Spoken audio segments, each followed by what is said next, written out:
and the rug shop. Nice. Hey, everybody, I think we're gonna get started. It looks like most folks that said they would be here are here. So welcome everybody to the first meeting of the Transit Advisory Committee for the transit project that we're working on. We appreciate you all being here. And so today we have hopefully they've seen some of the meeting materials that I sent out, had an opportunity to look at the agenda and what we're going to be covering today. But so today is going to be a bit of sort of talking at you. If you can really just sort of bear with us throughout this meeting, because this is really going to be an orientation for the advisory task force to the project. And however, there will be an opportunity for you to provide comments and ask questions throughout. There's going to be some sort of natural pauses throughout the meeting today, but both JD and I are going to kind of switch back and forth on presenting and providing information to you. And not that you need to remember everything, but I can tell you that, of course, we, with the previous transit study that we did, I know a number of you served on that sports as well. So we appreciate you coming back.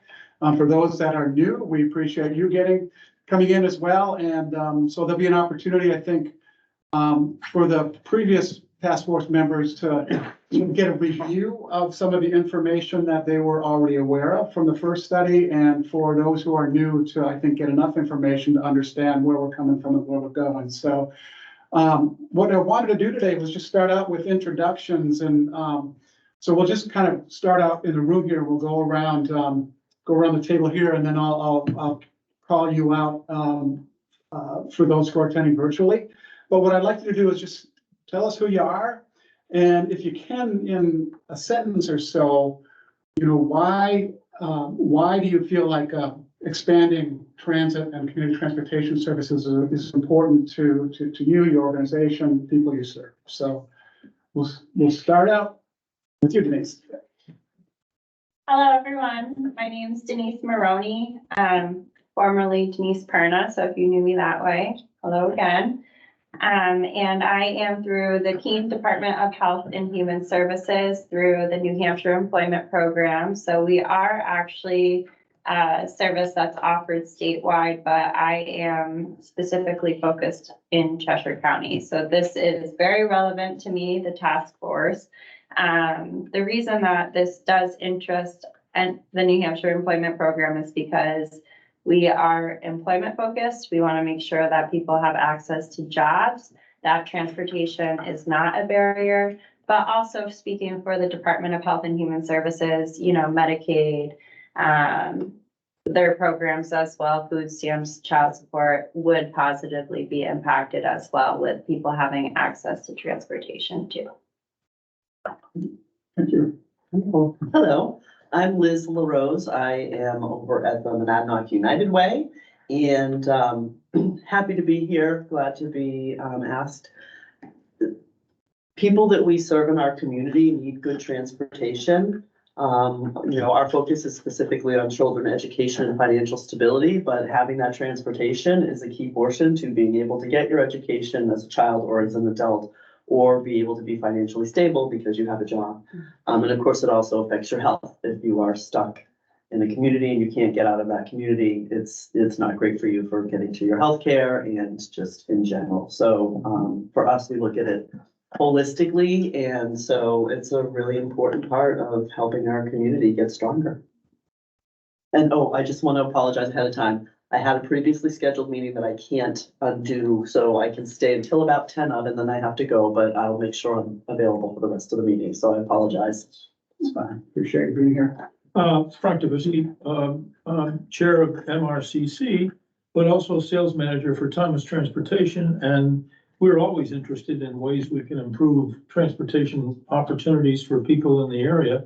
And I think we were on the Transit Committee first time around, and so very anxious to see how we might be able to help with this effort. Right.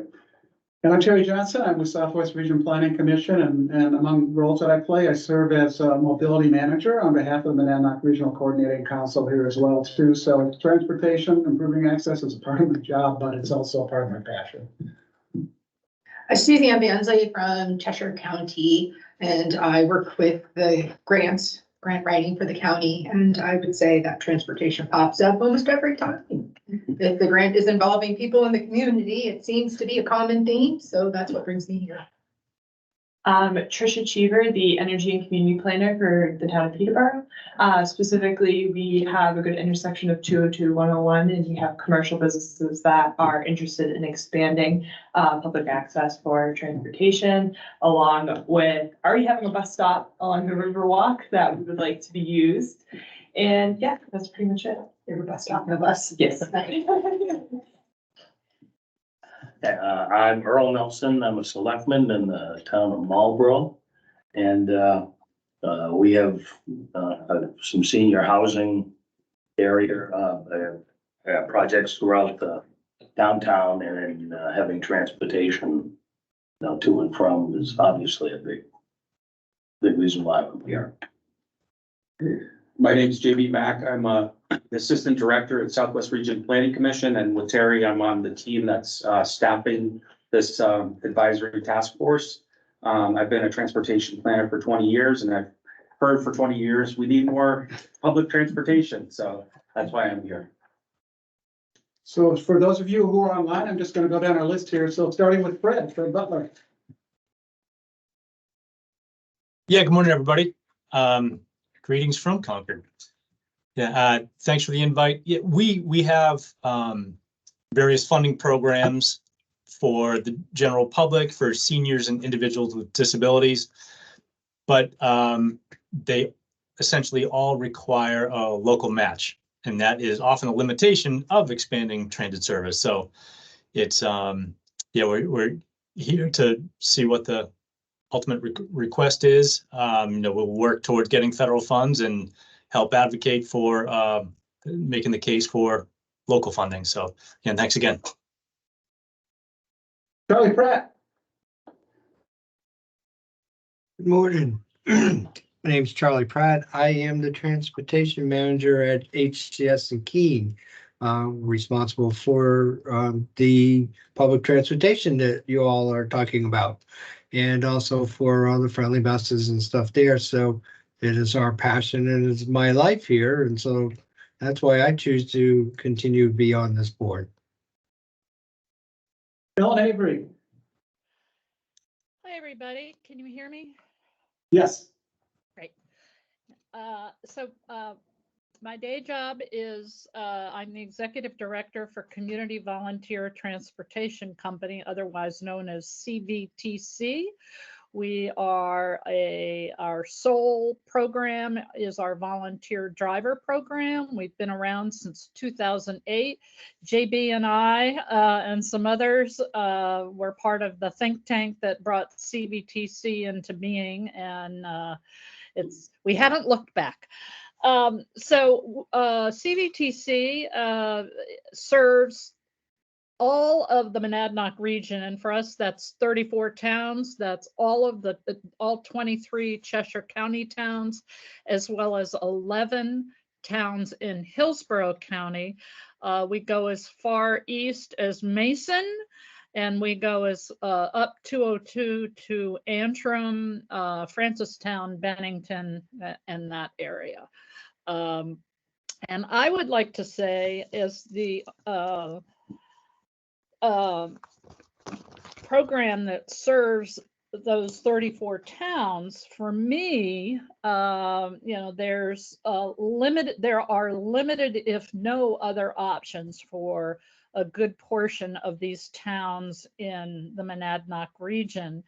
And when we get called, and it's more and more each day, by individuals living in the region but want more immediate access to transportation because they've got a medical appointment or whatever. So let me put a pause with that. Because our volunteer drivers select the rides that we get booked with us, we ask for a week's notice. So when someone calls that's not familiar with our model, we have to say, we share with them what our operating model is, and then we do our best to refer them to other options, if they're from Keene, that's an easy one because there's the City Express, as well as if you're over 60, the Friendly Bus. And other than that, it's extremely limited. There are the only other volunteer driver program that I know of is through the Keene Senior Center, and it's for their members and their Cheshire Village at Home members. So there's very limited, there are very limited referral options to these people that call and want a ride either today or tomorrow. That's just not something that we're able to provide. So so clearly we need more options and with earlier access than our volunteer driver program. Believe me, we're busy enough. I mean, I'm not saying we're not busy, but there are more and more people finding out about CVTC from within the region as well as outside the region. And I also serve on the statewide coordinating council for community transportation, along with Charlie. So I'm happy to represent the region at the state level. Thank you. Thanks, Ellen. We're happy you're representing us, and thanks for the great presentation on the landscape of the challenges around. It wasn't. Yeah, Jesse Rounds. Morning, everybody. Jesse Rounds, Community Development Director for the City of Keene. And we are about to start our master planning effort that's probably many years overdue at this point. And as we are also in the housing world as well, we're just realizing the incredible importance of transportation options. Public transportation options. That's something that I know that Court Blomquist was, key in discussing in the past, and I hope to take up that torch now that he's retired. So we're definitely, we want to be engaged in this conversation because I don't think there's any way to move forward without more public transportation options. Yeah. I see that we just had Chris Coates join us. Chris, welcome, and if you could give a sort of a brief introduction of yourself and why you think improving community transportation is important to our region.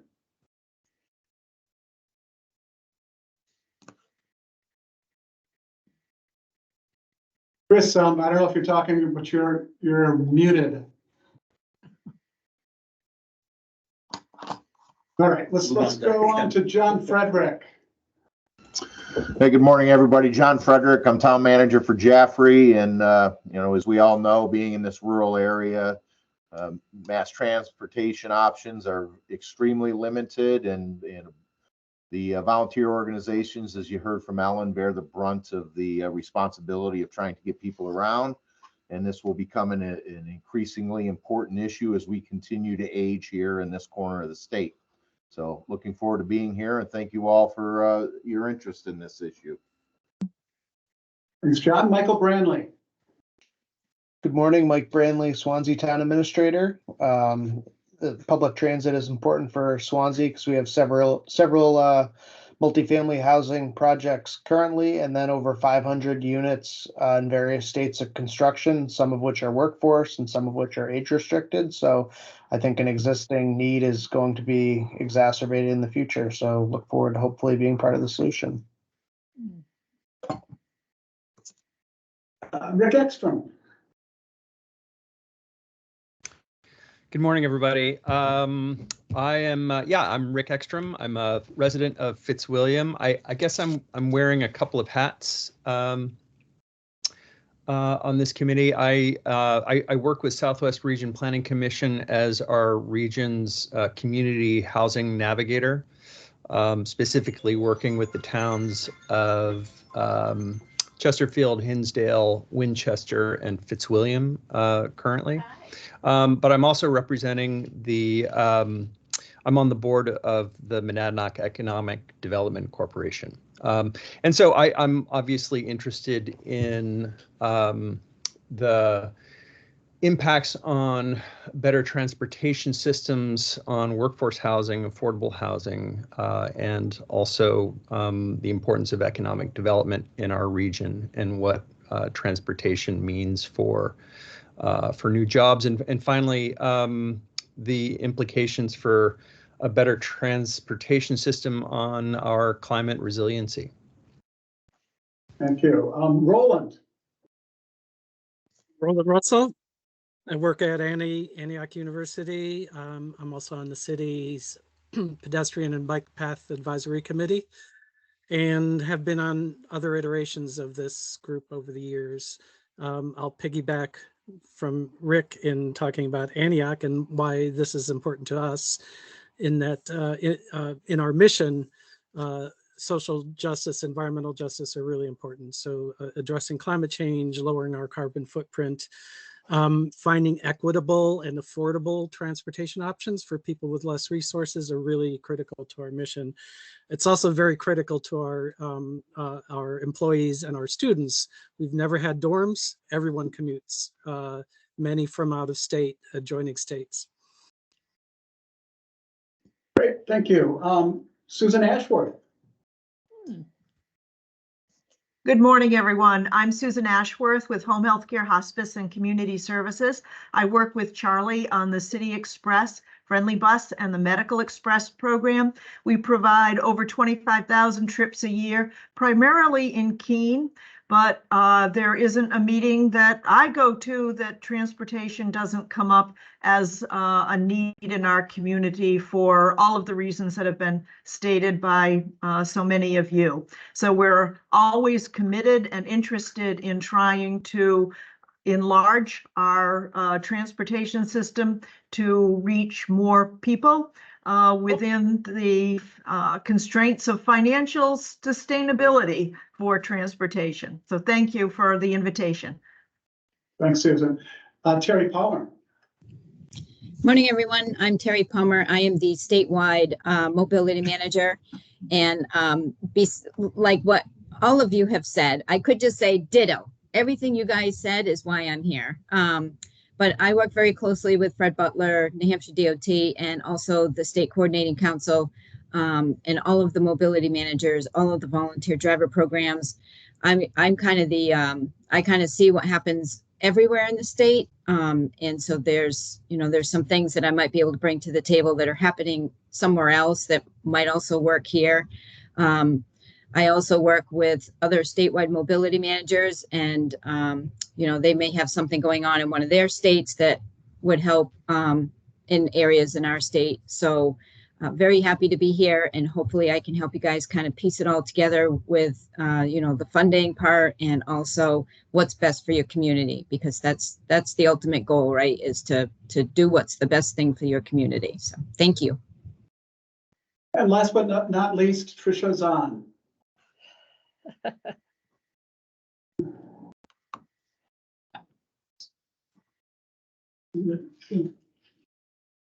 Tricia, are you there?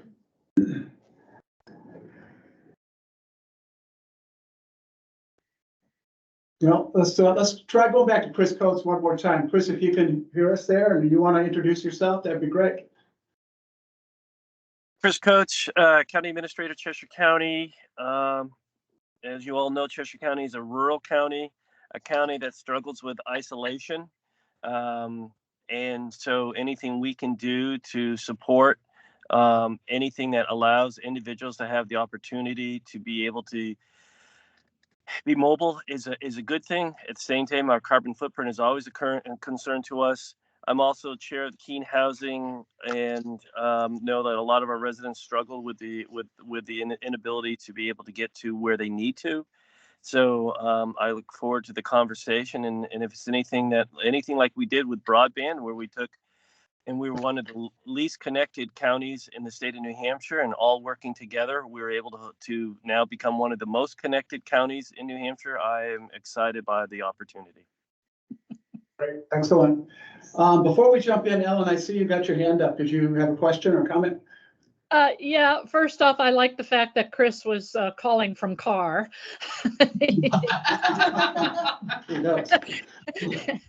And there's somebody by That's the what I name thought. of what? That's what I thought I was supposed to do. I thought there was a transit. He's giving rides. There's somebody by the name of Julie Quinn who I don't know.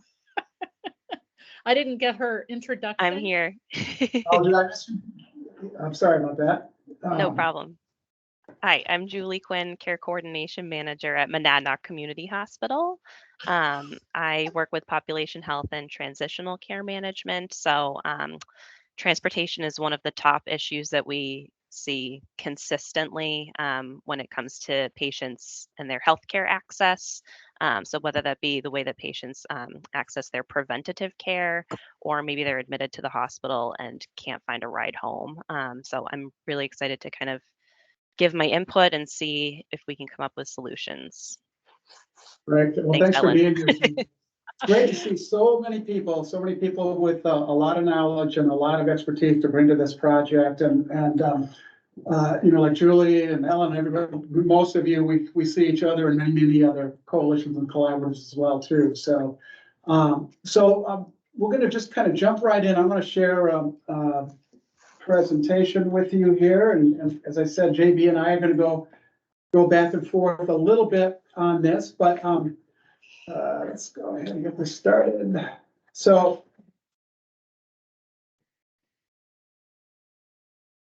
there we go. Can you see that, everybody? So We can't see you, so we don't know. Yeah, we don't. If you're giving us a thumb up, we can't see it. Or somebody who just wants to say, yeah. It's up, looks good. Okay, perfect. All right, so just to go back to the meeting agenda. So what we're going to do today is just do a sort of an overall project overview of what this is all about, this project. But we're going to, JB is going to do some setting of the stage by reviewing some of the results of the previous transit study that led into this. Hopefully by the time you go away today, you'll have a pretty good understanding of the project. And at the end of it, what your role is going to be in this. So, all right. So overall, sorry about the delay here. We got a little bit of a delay on the advancement of the slide deck here. So, the overall project goal here is to really look at how we can sort of pull together an operating model to be able to expand transit services within the region. Something that was a major vision of the transit study and why we got into that. And that transit study, did really present some fantastic alternatives for expanding transportation within Keene and the greater Keene area, and ultimately out to other parts of the region as well. So, this project is really designed to. Sorry about that. Yeah, everybody. Yeah, I still see it all in there. Yeah. Sorry, Jerry.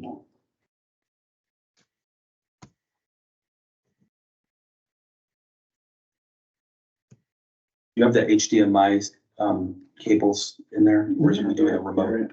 Yeah. And we still have, I can still see Ellen, so. Yes. Sneezed and moved. Sorry about that, you guys. We're having some technical difficulties here. All right, can you see the PowerPoint again now? Can you see that? You can see the van. Okay, good. All right, so the key objectives of the project, of course, are to identify and help prepare, a lead organization or a sponsor to ultimately identify a sponsor for the project. Oh, this thing is just not working. Sorry, just bear with me. That's fine. You click on the PowerPoint, Terry, on the bottom there. Bear with me. We're gonna end this and. All right, so we're gonna try going through this way to see if it goes any faster here, because I don't wanna.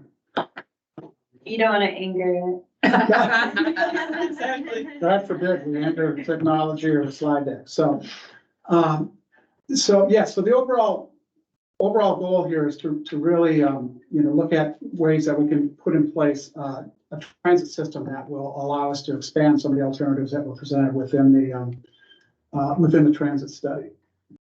And overall objectives again are to look at an operating model and to identify a sort of a managing entity to manage the expanded transit system. That's the big focus of this project. And to really, really to look at, the partnerships that are going to be needed to be able to do that with.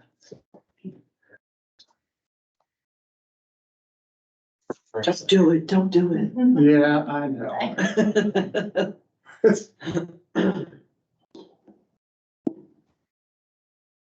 Okay. Okay, so we're going to turn it over to JB and you can just tell me when to flip it forward. I'll start. Okay, fingers crossed. Can everybody see a slide that says review of transit study findings and recommendations? Yes. Someone, thank you, great. So for the next several slides, I'm going to summarize the VIA study that Terry was just mentioning in the previous slides. This was a 10-month study that SWRPC, HCS, CPTC, and many others that are with us today conducted with a transit consultant VIA 2 years ago, which examined the needs for and feasibility of expanding transit in the Monadnock region. If you're interested, if you can go back, Terry, if you can interested in digging a bit deeper into the study after my presentation, you can actually read the entire document, which is shown on the slide here, by going to swrpc.org and going to the top of the webpage where it says featured projects and transit improvement study. Next slide, please. I'm going to start with what I see as sort of the punchlines of that study, which are the expected benefits. We would likely see if we made some modest investments and some fairly large operational changes to the design of the transit system we have in the Keene area. Now, I do want to say that the study looked at the entire Monadnock region, but it does suggest focusing in the Keene, Marlborough, Swansea area first. So that's what I'm going to focus on right now. Part of the reason for focusing on it too is because we already have a transit system in the form of City Express, Friendly Bus, and Para Express that Susan and Charlie were talking about earlier. So we can kind of make some comparisons between what we have today and what we could have in this region. And I think it provides us clues on how transit could change in other parts of the region as well. So if you compare the current transit services operated in Keene today, the VIA study recommended making changes first geographically to expand transit services, not just having it in Keene so much, but expanding it into the urbanized part of Keene, which extends into Marlborough and Swansea as well. And this could, based on a zone that they created, a zone of service, it would access 70% more people and 46% more jobs using the same number of vehicles that we use today on off-peak hours and probably one extra vehicle during peak hours.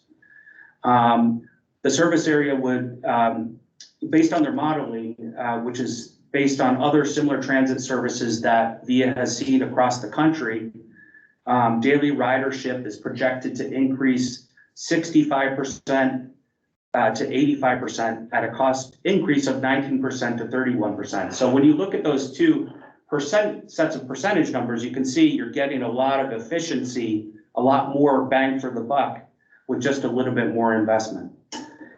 Additionally, the study recommendation is expected to greatly enhance transit rider convenience, estimating a ride wait time of between 10 and 30 minutes after booking your ride.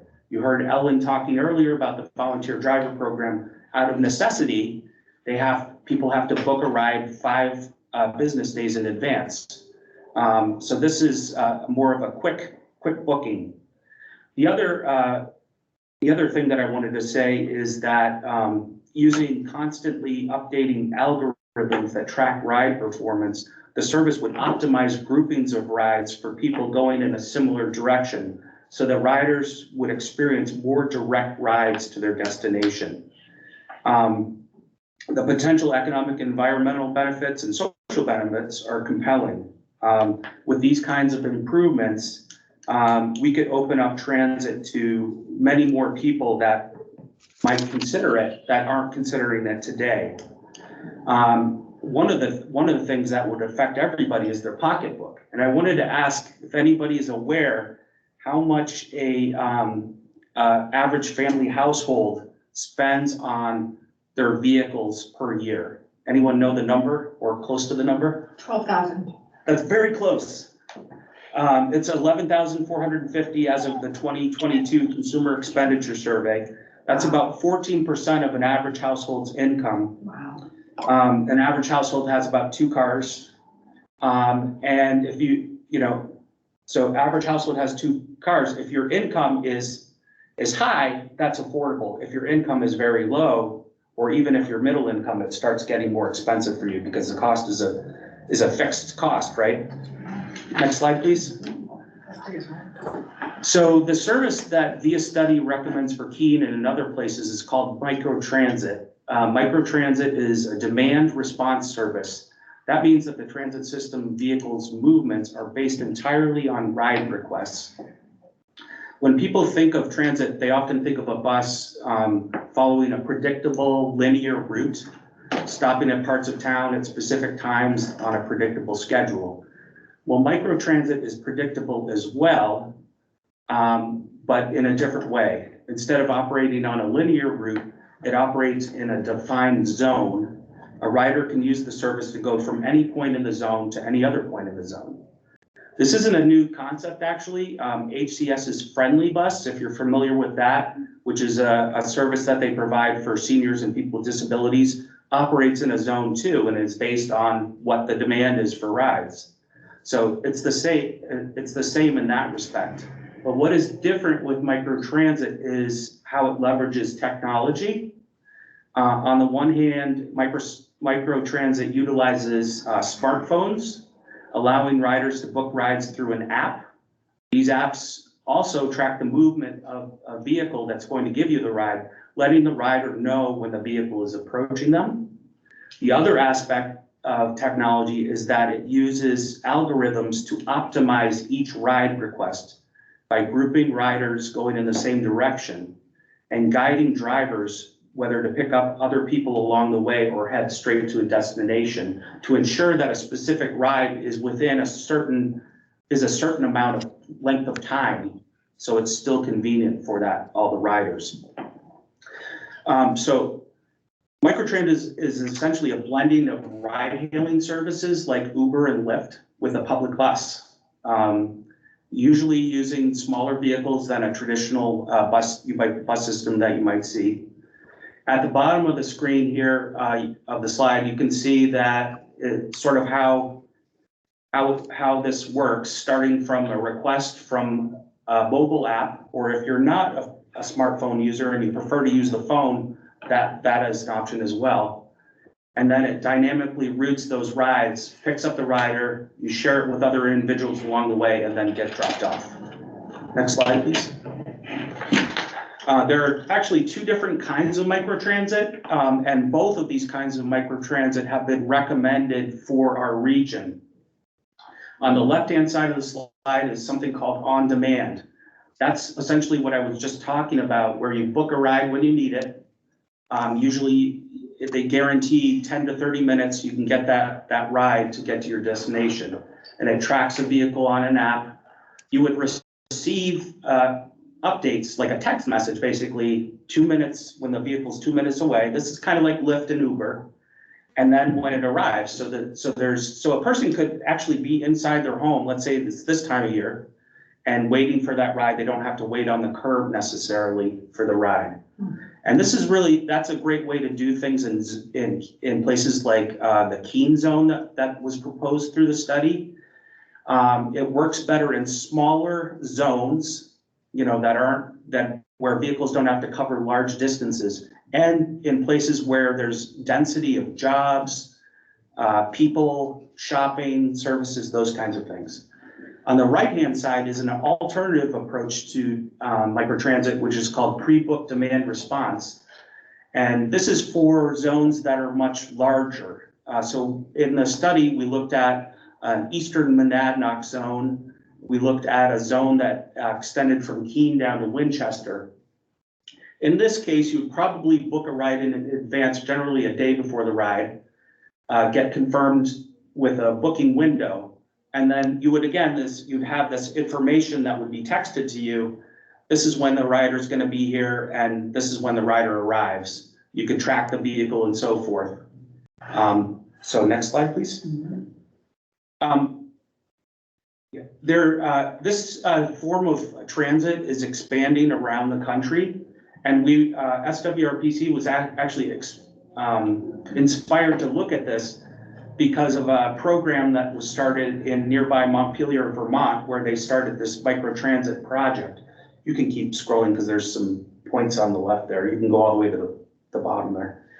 On the right-hand side, you kind of see an example of the app that you would typically be using for microtransit, where it's showing introduction to register, showing the zone where you can go from point A to point B, and then how you can track the vehicle in real time.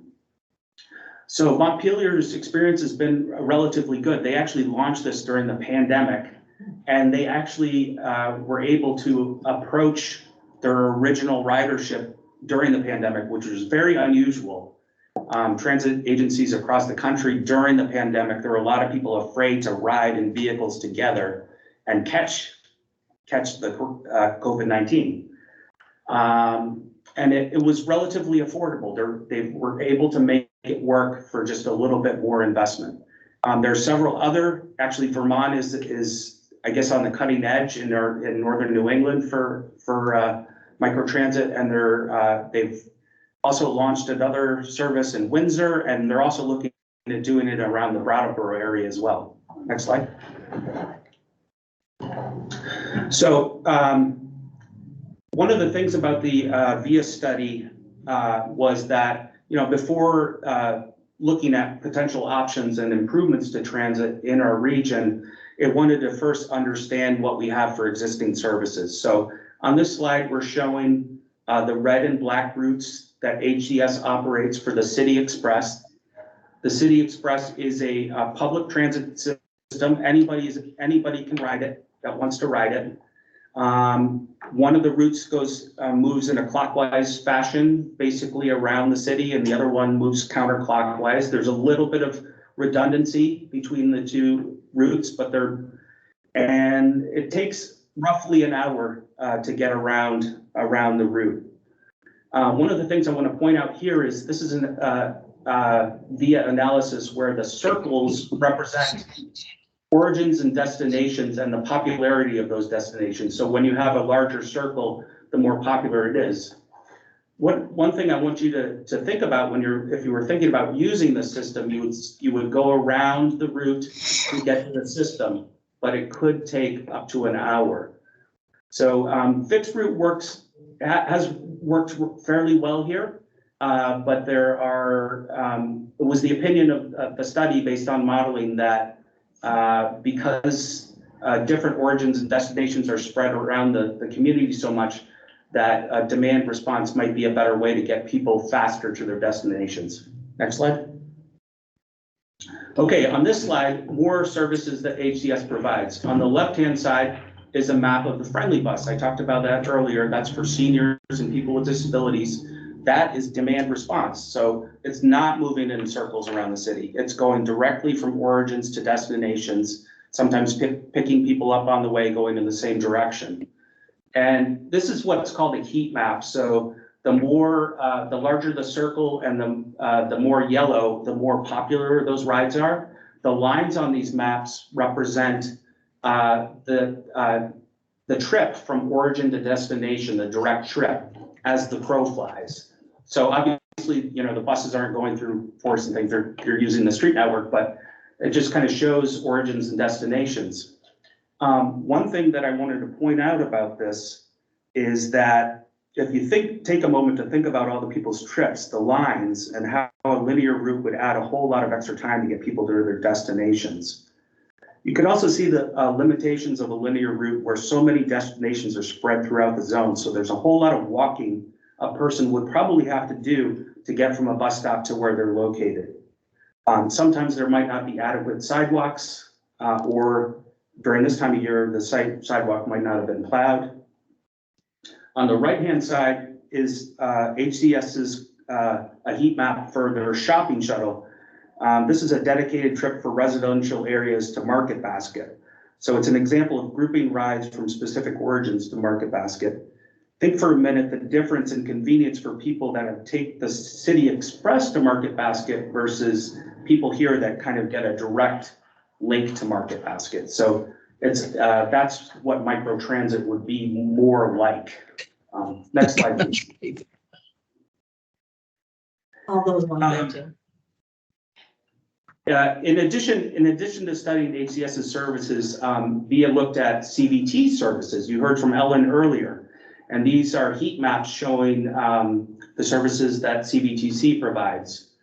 Again, the heat map shows more popular areas where you see those blobs of color, and the lines represent origins to destinations. A couple trends I want to point out here is that on the left-hand side, which show volunteer trips that were made during 2021, there's a lot, the most popular destinations are Keene and the Route 202 corridor, I'll call it, from Peterborough down to Ringe. Of secondary importance, but still pretty popular, are trips out to Nashua, Manchester, Concord, and Lebanon. So if you analyze this data through the map, what you're seeing is there's a lot of trip need. There's a lot of trips needed between the Route 202 corridor area to Keene, which the microtransit study that we're working on is intended to alleviate some of the pressures that CVTC has to get those people from those two places back and forth. But at the same time, free up resources for something like a volunteer driver program to go out to make those medical trips out to places like Concord, Manchester, Nashua, and Lebanon, where it's less effective to have a transit system do that. It's just too few people, and such a long distance. On the right-hand side are just, it's a similar pattern that you're seeing. These are just, Ellen was talking about this before. Sometimes a driver isn't available with a volunteer driver system, but you can see people are kind of want to get to the same places, and we're not able to get all of those rides addressed. Next slide, please. So there are a couple other features of the VIA study there were many aspects to it, and I encourage you to read it if you have an interest. We did examine other transportation services operating in the region. The Mover, which is a Vermont-based transit system, actually provides service in New Hampshire, connecting Brattleboro to Hinsdale, and also Bellows Falls to Walpole. And then Ellen had mentioned there's other, the Keene Senior Center, and there's private transportation like Frank Dubisky's Thomas Transportation, Adventure Transportation, many other transportation resources available in the region with specific niche responsibilities. The study wanted to make sure it looked at previous studies and plans, so to understand what have past goals for transit been in the past, what have past needs been, and it also assessed things like where the need is, especially where there's concentrations of jobs and people that might need transportation, like area youth, seniors, minorities, people with disabilities, people looking for jobs, those kinds of things. Using that information, VIA did what's called an alternatives analysis. It created a number of scenarios to address these different needs and presented that through a first round of meetings in the Eastern Monadnock region in Peterborough and Keene, and also virtually we had a meeting to see if stakeholders liked these ideas and which ones surfaced to the top as the best types of services that would have the most impact. Based on that information, VIA went back to the drawing board and started doing some modeling of the top services, and came back again to the public to present different, more fine-tuned services that could be offered to the regional community. And a lot of that information was extremely helpful because it cost out how much these types of services would cost. It told you how many vehicles you might need, how many drivers you might need, and provided routes that people could sort of get their hands, wrap their minds around to determine which ones sort of look the best to them. Next slide. As a result, the transit study had sort of these broad recommendations that we couldn't launch all these transit services at once. They recommended a phased approach, starting with where people already are familiar with transit and where the highest density of jobs, people, housing, shopping is, what we call Greater Keene. And then that would provide momentum to move into further expanding the system, probably into the East Monadnock region and down to Winchester, and then maybe a third phase for addressing other parts of the region, including a leg from Keene to Brattleboro. Next slide.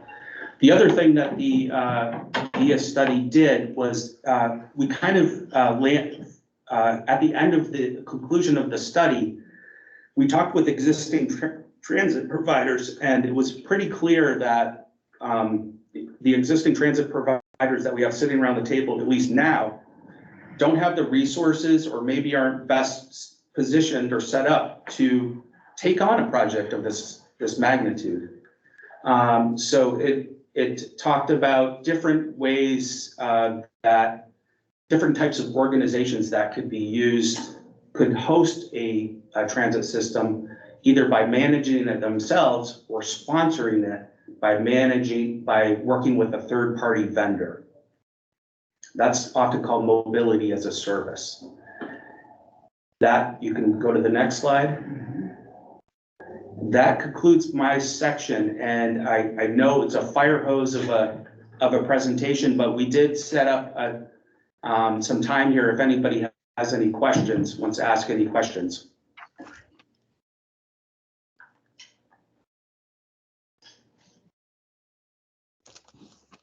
Assume you're gonna take us to the next step.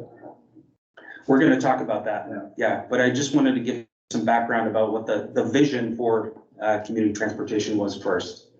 So hearing no questions, Terry, take it away. Yeah. So I wanted to give an overview of what's been happening over the last couple of years in terms of the Monadnock Regional Coordinating Council's efforts to work to improve community transportation. And what I'm going to talk about, I think, really illustrates that with additional resources, that there is both, opportunity and there's, I think we have an example here that there's a willingness of riders to participate in the community transportation services that we have, and there's also with increased resources, we've had an opportunity to bring more partners to the table, and they are doing some fantastic work. So, the Monadnock Regional Coordinating Council includes transportation providers, social service agencies, healthcare organizations, community-based organizations, and other interested citizens, municipalities, and others that are interested in improving access to community transportation within the region. And so what has happened over the last couple of years at the state level is that the State Coordinating Council, who Terry Palmer represents, NHDOT, and the NH Department of Health and Human Services came together, and a number of other state level partners, as well as Regional Coordinating Council representatives, to develop a statewide blueprint for improving and coordinating transportation across the state.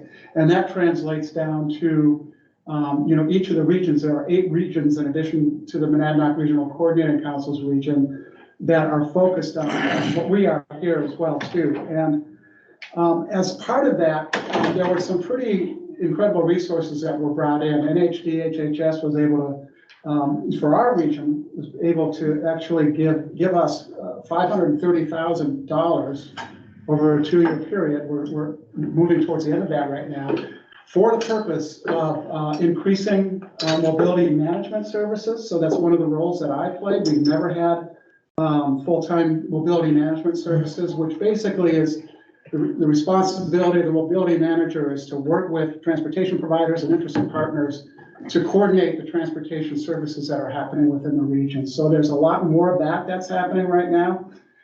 In addition to that, a big chunk of those funds, as well as the funding that the DOT is providing through the 5310 program,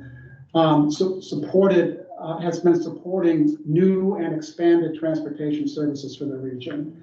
And as you can see from the results, the chart on the left here shows that there was a doubling of ridership. And you know, these resources had a lot to do with that, because in a second I'll show you some of the projects that have been implemented that have been contributing to actually providing transportation for populations that haven't been served in the past, expanding services for older adults and people with disabilities and those who have been participating in our transportation system. But the funding, just that, and it's not a lot of funding. We're going to need a lot more to set up this network, of course, but with a little bit of funding and a little bit of resources, mobility management resources, you can see that just within less than a 2-year period, there's been incredible progress in increasing ridership. And in terms of, ultimately the transit project that we're working on now and where we're going with this is going to really require the commitment of a lot of partners at the table, from municipalities to the organizations that are already there, to anchor institutions that are committed to providing the match funds that are going to be needed to support the federal funding that's going to be coming in. But so in addition to a doubling of the ridership, we've seen a doubling of the MRCC membership as well too. And I will tell you, these are not members that are just there as figureheads. They're coming to the meetings. We have monthly meetings, and I would say, I know Terry Palmer can speak to this. We've had outstanding participation. There's been incredible commitment of people coming to the meetings, contributing resources, contributing their time, and so these are some of the projects that have been instituted over the last couple of years. So HCS, which is our current transit system operator, of course, took some of the funding and was able to expand their shopping shuttle service. And so, they've increased the number of times that the shopping shuttle is out there and providing rides to Market Basket.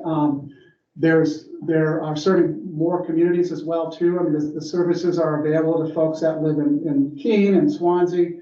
And there's been some participation from riders in Winchester. We've got a little bit more work to do in that area as well. So not only, is the increased shopping shuttles helping increase food access for folks that need that, but also, giving people, one of the goals of the regional coordinating council is to increase opportunities for people to be socially engaged with others in their communities, and the shopping shuttle services provides that opportunity. For many years, the coordinating council has wanted to institute youth transportation services, and this funding allowed that to happen. So that the Keene Housing Kids Collaborative was awarded funding to institute transportation services for youth who participate in the programs that are affiliated with the Keene Housing Kids Collaborative. So after school programs and things like that. This program was started from scratch. They hired Thomas Transportation to provide transportation for youth participating that are actually living with families at Keene Housing Properties.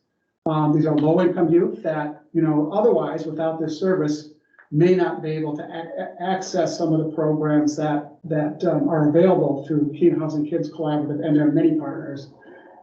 And as you can see, there's quite a few trips that have been, been provided with this. Ellen's organization, Community Volunteer Transportation Company, has used funding to support an advancement assistant who is out there promoting CVT services as well as recruiting volunteer drivers. And as a result of that, we're seeing, after COVID, where volunteer drivers, the volunteer driver corps dropped off pretty dramatically, has come back as a result of the work that CVTC is doing. We're seeing that there are riders now representing communities in our region that were not represented before. So we're seeing some pretty good outcomes. And also with the funding that came in from DHHS, we were able to supplement some of the existing transportation services which are experiencing, with inflation, much higher costs to provide transportation services as well. So, in our eyes, I think in the Monadnock Regional Coordinating Council's eyes, the will is there. We just need to figure out how to, put in place the roadmap to implement the recommendations that came out of that study. And as you can see from this slide, the long-term objectives and goals and priorities of the Monadnock Regional Coordinating Council very much align with what we looked at within the transit study and what we were trying to look at in terms of putting in place a system that will, not just serve those who are already able to use community transportation, but those who currently can't, like choice riders that would like to put their car in the garage and be able to take microtransit or transit service to work, for example. Employers would like to see that as well. So, the MRCC is firmly on board with this. They're a partner, both within the original transit study and this project as well. And of course, these are some of the key challenges that we need to overcome. And JB, I'm not going to go into these in great detail because I think JB pretty well covered those in his presentation as well. And so, from, JB touched on this a little bit. Currently, there are some, challenges with the current operating model that we have. And, HCS has been doing a phenomenal job providing transit services for our community, for Keene, predominantly in Keene, and has been doing so even though, transportation isn't necessarily, it's not their core mission or core vision. Of course, HCS is interested in making sure that the clients that they serve can get to where they need to go to receive services and that sort of thing. But, because of the inherent challenges from a funding perspective, because of other reasons, HCS has been operating that service at a deficit for many, many years. So, so that is, one of the things that, we would like to do with this new operating model is look at a model that will not only expand services throughout the region, serve more riders and different kinds of riders, but also be sustainable financially, and that whoever is managing it, whatever entity is managing it, has the capacity, the expertise, and the resources to be able to achieve those objectives. And so, what I want to do now is just sort of give a brief overview of the scope of the project that we're currently working on here. And first of all, we're looking at identifying an operating and governance model that will, ultimately be able to support the system that we want to develop. And so there were some, key questions that we were looking at from an operational perspective and from a governance perspective. And these are some of those. It's like, who is out there? What is the type of operating model that needs to be set up in order to accommodate the vision that came out of the transit study? What resources need to be brought to bear? From a governance perspective, there's a number of different ways that you could approach this, and JP is going to talk about some of the potential models in a second. But it's really looking at, can we do what we want to do with the current transit system that we have?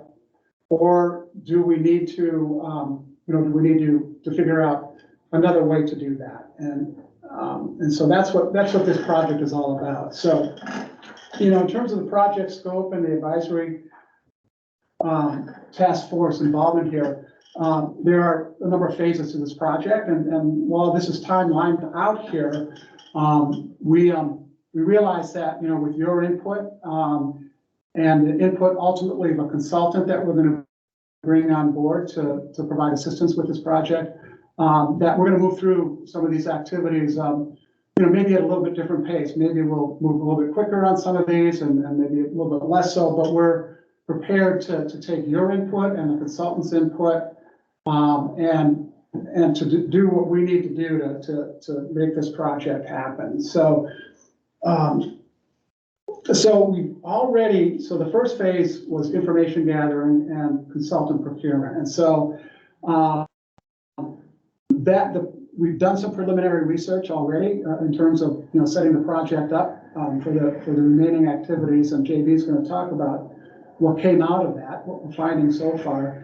And we put out an RFP for a consultant. So we are now in the process of reviewing those, the proposals that came in, and making decisions about bringing a consultant on board. Hopefully later this, in February, I think would probably be ideal at this point. So I'm going to turn it back over to JB and yeah. Just a question, Terry, can you see if anybody's raising their hands? Yeah. Okay. Let me stop there as well too. Does anybody have any questions or comments? Question. Yes, Suzanne. What is the cost to the rider? Has that been thought about yet or discussed? They've talked about, in the study, they talk about $1 for most of the rides, maybe $2 for longer trips. You can, there's a range. And one of the important things about transit that they emphasized over and over again, the consultant VIA, is that fare revenue is not going to sustain the system. All public transit is subsidized in some way. We would have to we would probably go to Fred Butler and ask about those federal funds that he says, that he has. And we would try to find local match among our community to match that to get to our goal. But usually VIA even talked about just offering it for free, that you obviously My next question, is that a consideration to give it for free? You could. It's something that we can all talk about and discuss as we move forward. But they talked about $1 essentially as a fare. From a grant perspective, whether or not you're collecting revenue changes the equation because then you have program income. Right. And certain rules about who you can charge and not charge. Yeah. The governance on the 2 slides back, could you explain that a little bit? Because I was following the operational, but what do you mean by governance? Do you mean by the agency that takes it over? Do you mean by us? It means who's overseeing this expanded transit system. Okay. Who's represented on a board that's driving this process. And I'm going to get into this a little bit in the next slides. Yeah. Any other questions? Yeah, Terry, to JB's point, it's important to know that the any fares are actually just netted out of the federal request. So the fares themselves aren't used as match. So there's no way to match your way to through fare revenues. So it's an important nuance of the programs. But yeah, JB's absolutely right. There's like no local transit agency in America, as far as I know, has sufficient fare revenues to make them unsubsidized. So. Yeah.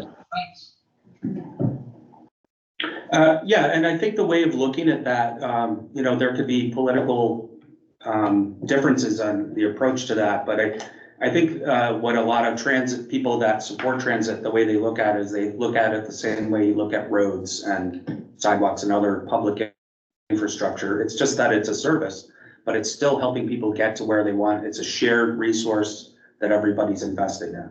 So that's the idea behind that. Same way you pay gas taxes to help us build our roads and maintain them, you would pay into something that helps maintain a transit system. So I'm going to get into, we have done a little bit of preliminary research, thinking a little bit more, doing a little bit more research about different organizational models, whether that's creating a new organization that launches expanded transit, or it's something that an existing organization in our community feels that they have the capacity and interest to do. So this past fall and winter, SWRP staff have been conducting research to better understand the pros and cons of various organization types that could serve as, let's say, a lead agency, either as a transit manager, somebody that's actually running the system themselves, or somebody that is sponsoring the transit system, meaning that they're contracting out services, but they're responsible for making sure that that contractor is doing their job. This research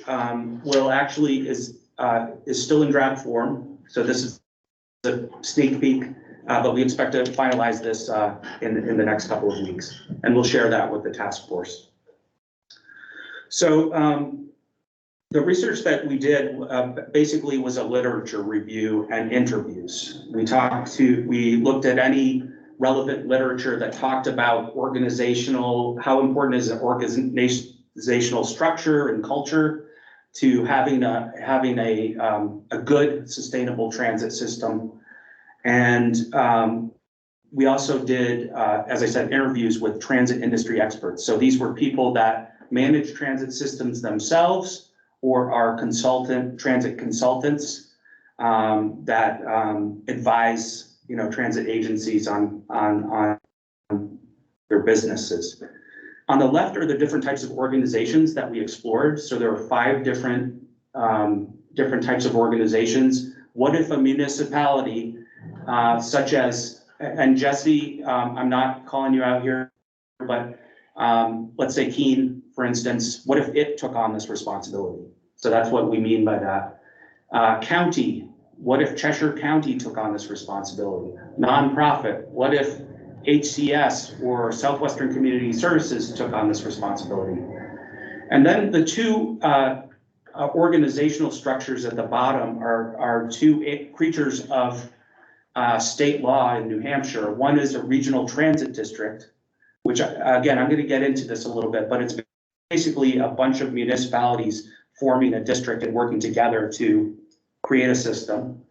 And the joint powers agreement is very similar to that, except that you can involve other forms of government. So whereas the regional transit district are only municipalities, the joint powers agreement could be, the county could be involved, even a school district. Let's say you want to meld all this with school transportation.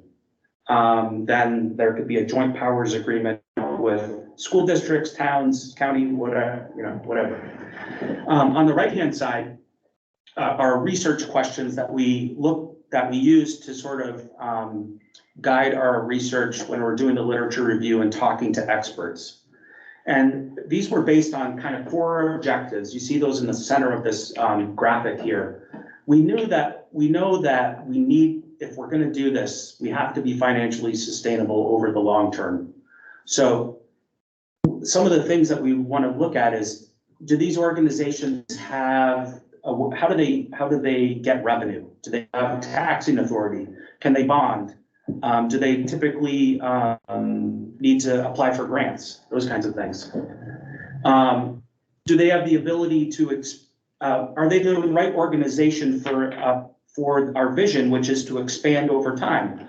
So let's say, pick on Keene again, if Keene was to do this, is that really the right fit if you're going to start expanding out into Marlborough and Swansea and then over time into Peterborough, Jaffrey, Ringe, those kinds of places? Responsive to needs. Is the governance structure do they have an operational culture that's attuned to public needs? So with transit, we're talking about a broad variety of different user types. We're talking about people that need to get to work. We're talking about seniors that maybe don't drive anymore. We're talking about people that need to get to jobs. Is the organization the right fit for representing those people's best interests, those riders? And that sort of gets to my last objective, which is represents the people it serves. So who do you actually have on the board that's representing these people and overseeing operational changes over time? Are they the right people representing the transit, any changes with the transit agency? Next slide.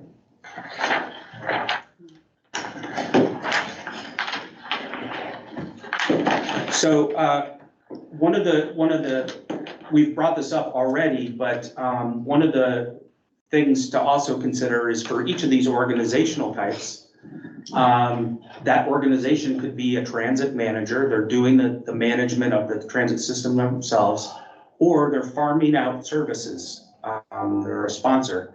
And you can see right off the bat, I mean, it's very logical that there's a lot more responsibility, a lot more with being a manager and trying to run a system versus being a sponsor that farms out those services.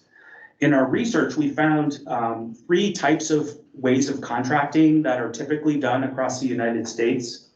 And I just want to touch on those very briefly. One would be a turnkey. This is if somebody was just an organization was going to sponsor services. One could be a turnkey contract. That's basically a contracting company takes care of everything from providing the management team and staff members to owning and maintaining all necessary capital, including vehicles, equipment, and even operating administrative facilities. So that's a turnkey. It's kind of the whole ball of wax is what you would be requesting. And there are companies that do this around the United States. A second would be an employment contract where they provide all transit staff positions for the administration and operation of the transit agency, but you would maybe own the capital aspects of the service. Another one is a service contract, and that's an agency would work with one or several contractors to provide service for transportation. You might say contract out for vehicle maintenance, let's say, if you don't have that capacity in your own organization, or other support functions for the service. Next slide. Okay, I'm not going to go through in detail our analysis of the different organization types. I'm just going to, we'll send this PowerPoint out to everyone, and as I said, we have a research paper that we'll share with you. But let's talk a little bit about the pros and cons of these different organizations types. One, a municipality, there is enabling legislation or a law in New Hampshire that where you can produce a municipal transit authority. One example of this is the Nashua Transit Authority. So it's tied to the municipality. And of course, municipality, when we were talking about financial sustainability, they have taxing authority, borrowing authority. So they have some access to revenue potentially. They would probably also go after grants though. But one of the things about municipalities is they could be susceptible to changing political winds. And I think with a transit system, you want to have a sustainable system. You're asking people, these are people that depend on rides to get to jobs or medical appointments or whatever it is. And you don't want to have a service where the service goes up and down. You want it to be as dependable, hopefully, ideally, as someone who owns their own vehicle. Municipalities have a broad vision. They have a lot of responsibilities. So you can see how in some cases that this might not be a priority one year. And so that could affect transit service delivery. A municipality, by the way, you can do this and create a regional service. Nashua does this, Nashua Transit Authority, where they contract with other towns outside of Nashua. But from a governance perspective, Nashua, the people that run the system are all from Nashua. So the people that outside of Nashua don't have a say really in how the system is run. Another example is a county-run system. They have a lot of similar powers and authorities and tools as municipalities. But one of the things about New Hampshire is we're a Dillon rule state. If you're not familiar with that term, it means that when enabling legislation enables you to do something, you have to look kind of specifically at what is allowed in the law. And if there are things outside of the law that you'd like to do that aren't specifically discussed in the law, then there's some question as to whether that's something that entity could do. And that's the case, I think. Now, we have to talk to attorneys to learn more about this, but I think in the case of a county, there's a lot of questions as to whether they can do a lot of the things that they do, at least through their regular powers and through their taxing authority, let's say. Next slide. A nonprofit is the most prevalent kind of transit system that we have in New Hampshire and probably around the country. And they don't have taxing authority. They don't have the way that they get revenue, as we all know, is through fundraising and grants. So maybe less tools in the toolbox. And the size and scope of work for a nonprofit could affect, their mission might be such, like Terry mentioned before with HES, their mission is much broader than just transportation. So the danger in that is that they could prioritize or deprioritize transit in the future. So there's a question as to whether if it's a nonprofit with a broad mission, whether that's the best fit. Regional Transit District is a collection, as I mentioned before, a collection of municipalities. Coast and CART are two different examples of regional transit districts in New Hampshire. They can borrow money, but they cannot tax. They rely on grants. This is all, it's in the name, regional transit districts. So you know that their mission and their vision is always going to be about that. They're not going to get distracted by other priorities. In this case, the law requires the board have municipal membership. And if you want to expand the system, you have to just add more people to the board. Next slide. The last concept is a joint powers agreement. This is, we see this, a lot of New Hampshire municipalities using this law to do like public works mutual aid type of agreements. And as I said before, this can involve different levels of government. So it can involve schools as well as municipalities, and we think probably counties as well. The financing can come through those government units' own powers. And so that's another example that we looked at. So those are my, my second fire hose presentation on some of the research we've done. Happy to take any questions. The reason for doing this research is to kind of give you a baseline of thinking about these kinds of questions about what would be the best fit. I mean, we probably want to, if we can, we want to optimize the best organizations to do this kind of work. So this is meant to provide some insight into that. JB? Yes. In my role with Thomas Transportation, I didn't hear any discussion specifically about whether private organizations could come in and offer that service. It looks like the only place it might work is under the turnkey, but it is another model. It is another model that could be considered. I think of the nonprofit as kind of the example of the private approach, because as we were discussing earlier, to make this affordable and really accessible to a broad population, there's going to need to be some subsidy. So there's a question as to whether a for-profit private organization can really make it work. It'd be very, very challenging. And that's why we're thinking of private nonprofit. What does Montpelier use for their organizational type? Good question. Yeah. They're actually using, they are using their own, it's either municipal or, I think it's Municipal Transit Authority, but I'll have to double check on that. Yeah. I know that they're using a lot of their own capital and their own staff and they just got some outside help to sort of design the system and make it work, get some help with that app and those kinds of things.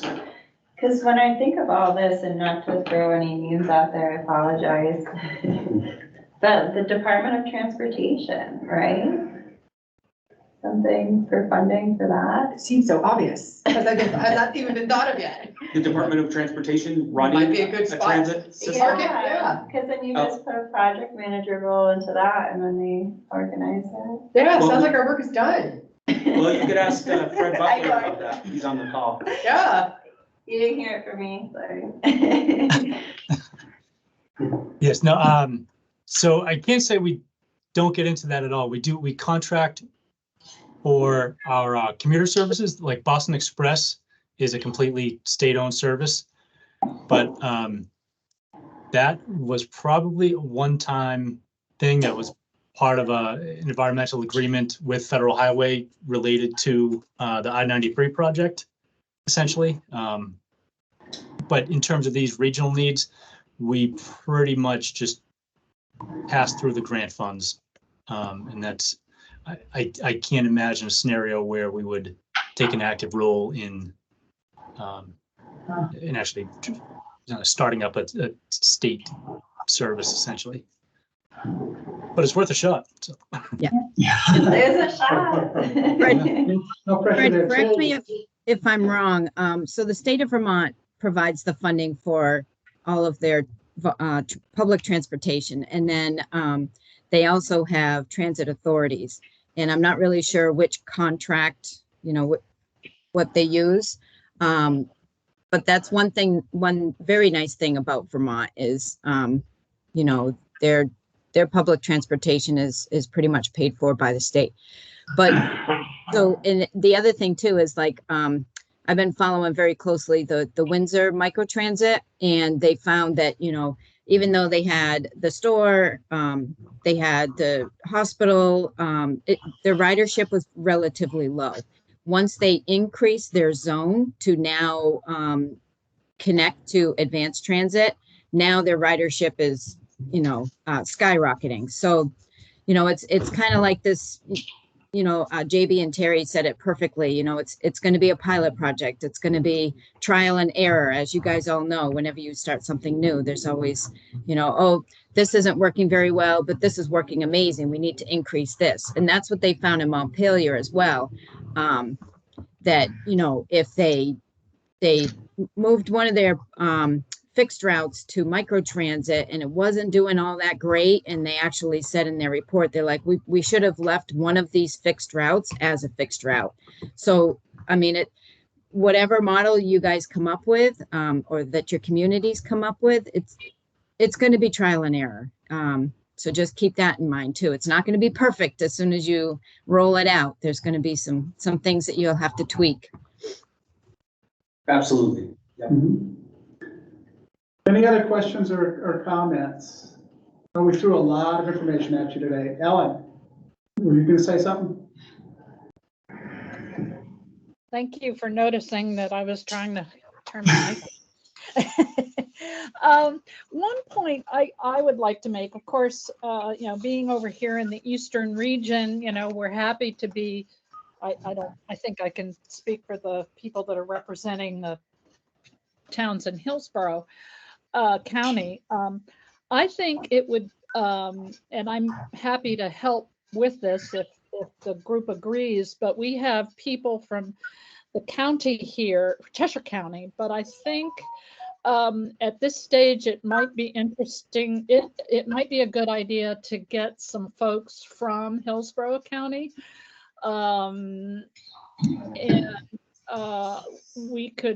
I could talk with you all about who and where we go. I mean, I know that, I'm CBTC is a recipient of their special grant funding, and we're very proud to be there. And so I just think to really make this as robust as it can, that's my suggestion, to bring in somebody from Hillsborough County. That's a great suggestion. And Ellen, you're actually jumping ahead to one of the things that I wanted to ask the group here as well too. So we're almost at the end of our time here, and very much appreciate your hanging in there. All the information we presented today. We will talk briefly about next steps, but does anybody else have any thoughts about who's missing from this task force? Is there anybody else anybody can think of that we should be inviting? Well, is the hospital, either of the hospitals? Tricia, yeah, both hospitals are represented here today, yeah. We did want to bring in Keene State. We think that they have an important audience of potential users, but we haven't had any success so far getting them. Roland, go ahead. Oh, I'm sorry. Yeah, a couple other groups I'm involved with are looking at food security in the region, and I know that's important. Transportation is important for that. I've also very preliminary working with Gail Summers from YASO is early stages of developing a multicultural center. And I think I would like to see some representation from directly from some of the underserved populations we hope to serve, to get more direct input from those folks. Great. What about River Valley Community College, which now is on the Keene State campus? Good suggestion. And the president is always very open to ideas. We've met with him through NHGP before, so I think he would be happy to appoint someone. I'm wondering if Paul Miller at Keene State might be somebody we're contacting. What area is he? He's a special assistant to the president, but he does a lot of outreach. He's former editor of the Sentinel. Okay, good job. I was gonna say, I can kind of be a liaison for them, but New Hampshire Ball Bearing has been kind of knocking on our door. Yeah. Willing to write a blank check to get some type of traffic. So. We do a lot of work with them. Yeah. Okay, so we're about at the end of our time here. So just very briefly, I want to let you know about next steps here. So the next steps are, number one, to bring on board a consultant. They're going to be pivotal to helping us move this project forward. And of course, the advisory task force is going to play a big role all throughout in terms of advising them, providing guidance, helping be a check on the activities that we're working on. And so we have the RFPs, and we need like maybe 3 volunteers from this group that would be interested in helping us review and make a selection. Is there anybody on today that would? Oh, okay. Fantastic. And if you're online, raise your online hand. Yes. What is it that you're looking for these wonderful volunteers to do? To help review the proposals that have come in and to provide an interview the consultant. Interview the consultant, yeah. Oh. I think that one would be a good candidate. Well, we appreciate the volunteers, and finally, the next step is in terms of reconvening the task force. That will be when we get the consultant on board. Will be the next meeting, and that'll sort of be the official launch of the remaining activities that we have in our work scope. And so look forward to that. I think that pretty much covers it for today. Guys, Thank that you looks like again. a ton of work you did, so thank you. Yes, thank you. Yeah, that couldn't have taken a minute, so that was. Thank you. Reach out to us if you want to talk to either Terry or I individually. I think you know how to reach us, and we can talk more if you have any thoughts you want to share about the project or suggestions. Yeah, and so we'll be in touch.